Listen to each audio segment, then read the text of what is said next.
Nature Mantra BP sugar thyroid reversal nature మంత్రతో సాధ్యం.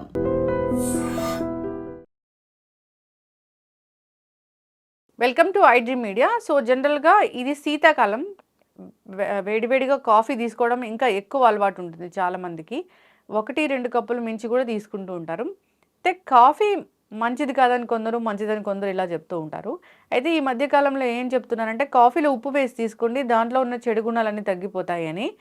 నిజమేనా ఇది? పూర్తి వివరాలు తెలుసుకుందాం. మనతో పాటు ప్రముఖ వెజిటబుల్ థెరపిస్ట్ అండ్ లియో diet specialist, Sun spiritual society founder Vikramaditya Guruji ఉన్నారు. గురూజీ నమస్తే అండి.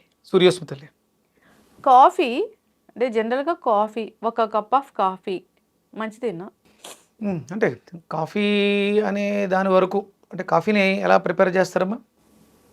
Coffee powder, water, milk, sugar. Coffee మనకి భారతదేశ పంటే కదా. మనకి అంటే విశాఖపట్నం, అరకు ఆ ప్రాంతాల్లో కాఫీ గింజలు, కాఫీ గింజలు ఉంటాయి, మంచి గింజలు. అంటే మన భారతదేశ నైసర్గిక స్వరూపానికి కాఫీ గింజలతో తయారు చేయబడినటువంటి కషాయం. కషాయం కాఫీ అయిందేమో, దాంట్లో అడిషనల్గా రుచి కోసం మనం పాలు, పంచదార మిక్స్ చేస్తాం. అంటే కొంతమందికి బ్లాక్ కాఫీ తాగే అలవాటు ఉంటుంది, అది కషాయం. కాఫీ కాదు, అది కషాయమేమో. కషాయం కాస్త కాఫీగా రూపాంతరం చెంది ఉండాలి. అంటే మనం అన్వయించుకుంటూ ఉంటే, అంటే కాఫీకి మీనింగ్ ఏంటి? Coffee English vibration. అంటే మీరు చదివిన అంతర్జాలంలో మీరు చదివింది ఏమన్నా ఉందా కాఫీ గురించి? కాఫీలో ఉప్పు వేసి తీసుకోండి, దాని అసిడిక్ నేచర్ పోతుంది. కాఫీ అసిడిక్ నేచర్లో ఉంటుందా? గుండెదడ వస్తుంది ఇట్లాగా.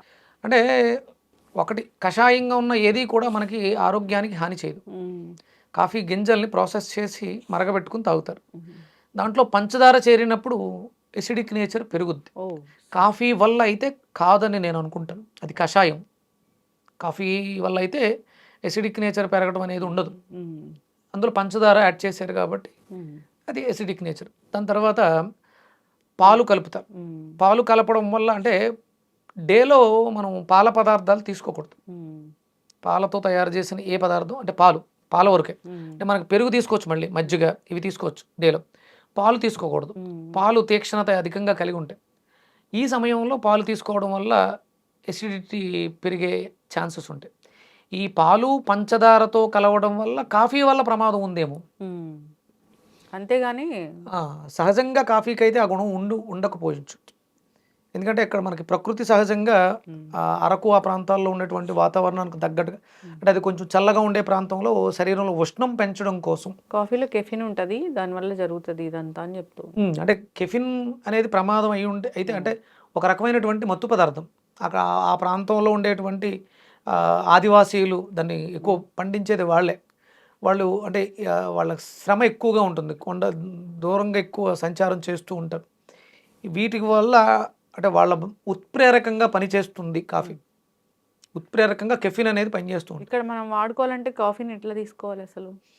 అంటే బ్లాక్ కాఫీ అంతే తప్ప దాంట్లో మనం పాలు పంచదార వేసామంటే దాని ఎఫెక్ట్, సైడ్ ఎఫెక్ట్, అంటే పంచదార వల్ల వచ్చే సైడ్ ఎఫెక్ట్ ఒకటే అడిషనల్గా యాడ్ అవుతుంది, అలాగే పాల వల్ల. ఇంకొకటి, మీరు కాఫీలో అంటే పాలు పంచదారతో పెట్టిన కాఫీలో ఉప్పు వేయడం వల్ల పాలు ఇరిగిపోతాయి. అది బ్లాక్ కాఫీలో ఏమంటున్నారేమో. అది అంటే పాలతో చేసిన కాఫీలో ఉప్పు వేయకూడదు. పాలలోకి ఉప్పు తగిలితే విరిగిపోతుంది, అది విరుద్ధ స్వభావం. అప్పుడు మనకి 100% దానివల్ల వచ్చేటువంటి కాంప్లికేషన్స్ చాలా రకాలుగా ఉంటాయి. బ్లాక్ కాఫీలో స్వీట్నర్ బదులు సాల్ట్ వేసుకుంటే ఒకవేళ అది కెఫిన్ ఎఫెక్ట్ ఎక్కువగా లేకుండా మనకు ఉపయోగపడే అవకాశాలు ఉండొచ్చు. ట్రై చేసి చూస్తే తప్పేం లేదు. అక్కడ ఉప్పు మంచిదే. కాఫీ గింజలు ప్రకృతి సహజంగా వచ్చినటువంటి గింజలు, వాటిలో మత్తు పదార్థాలు ఉండొచ్చు, లేకపోతే ఎనర్జెటిక్ ఉత్ప్రేరకం ఉండొచ్చు.